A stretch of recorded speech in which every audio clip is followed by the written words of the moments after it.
Do you see on the ground at Harvard with your students the same thing we're seeing in the data? And why do you think young people are all of a sudden craving orthodoxy, craving truth, the divine, their faith? Yeah, I am absolutely. And here's my basic understanding of that. Here's my explanation of it, which I think is correct.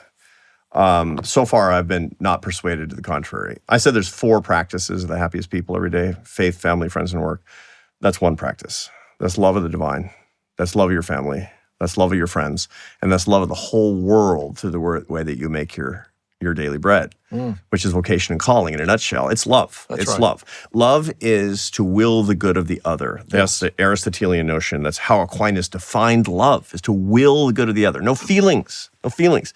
It's to will the good of the other. We're made in God's image, we believe. All the Abrahamic religions and most of the karmic religions believe that we're made in God's image. Who's God? God is love. What is love? That's the truth. That's the thing to figure out. How do you figure out what love is? You can't solve for love. You can only experience love. How? Through worship, through family, through friendship, and through work. Yep. That's what my students want. That's what I want. That's what you want. That's what everybody watching us wants. They want more love. And we're in an environment where there's a love depression, which is the opportunity of our lifetimes. Yeah. We are alive right now in the most exciting possible time, because our mission is to bring more love to people, and the way that we do that is by showing them how to love. Yes. And that's my job.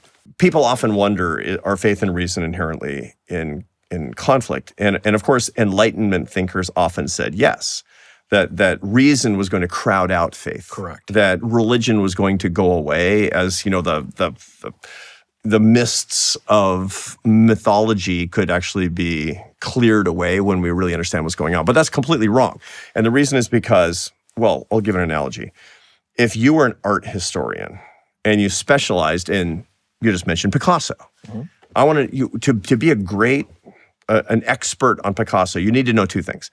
You need to deeply understand his paintings, and you need to deeply understand the man.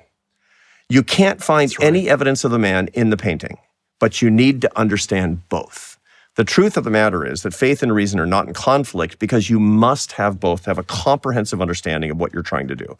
If you believe there is a creation and you believe there is a creator, you don't look for one in the other, but one is evidence of the other. Yes. And the iron sharpens the iron. And that's really what it comes down to. Yeah. So my analytic approach to God's creation and to the wonders of human life and the experience with the suffering and the glories and joys of walking on the earth one day after another until the day of my death, which I will never completely apprehend because it's a complex experience that has to be lived.